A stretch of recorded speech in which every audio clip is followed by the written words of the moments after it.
আকাশের নীল সীমানা পেরিয়ে চাকা তখন মাটির স্পর্শ পেয়েছে মাত্র। গন্তব্যে পৌঁছানোর স্বস্তিতে যখন যাত্রীরা আসন ছাড়ার প্রস্তুতি নিচ্ছিলেন, ঠিক তখনই চোখের পলকে বদলে গেল পুরো দৃশ্যপট। খোদ বিমানের ভেতর থেকেই এমন এক অভাবনীয় কাণ্ড ঘটল, যা দেখে উপস্থিত সবার রক্ত হিম হয়ে যাওয়ার মতো। নিয়মনীতির তোয়াক্কা না করে এক যাত্রীর আকস্মিক ও দুঃসাহসিক এক পদক্ষেপ মুহূর্তেই একটি সাধারণ অবতরণকে রূপ দিল চরম উত্তেজনা আর আতঙ্কে। ঘটনাটি ঘটেছে ভারতের চেন্নাই আন্তর্জাতিক বিমানবন্দরে। রোববার ভোরে সংযুক্ত আরব আমিরাতের শারজাহ থেকে আসা এয়ার অ্যারাবিয়ার একটি ফ্লাইটে ঘটেছিল এই হুলস্থুল কাণ্ড। প্রত্যক্ষদর্শী ও বিমানবন্দর সূত্র থেকে জানা গেছে, বিমানটি মূল রানওয়েতে অবতরণের পর ধীর গতিতে ট্যাক্সিওয়ে দিয়ে টার্মিনালের দিকে এগোচ্ছিল। ঠিক সেই সময় বিমানের ভেতরে থাকা হঠাৎ জরুরি নির্গমন পথ বা এমার্জেন্সি ডোর খুলে নিচে লাফিয়ে পড়েন এক যাত্রী।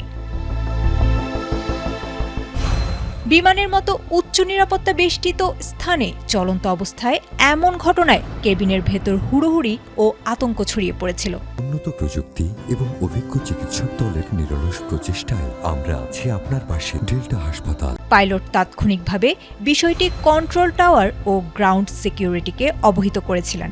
নিরাপত্তার স্বার্থে দ্রুত বিমানবন্দরের প্রধান রানওয়েটি প্রায় 1 ঘণ্টার জন্য বন্ধ করে দেওয়া হয়েছিল।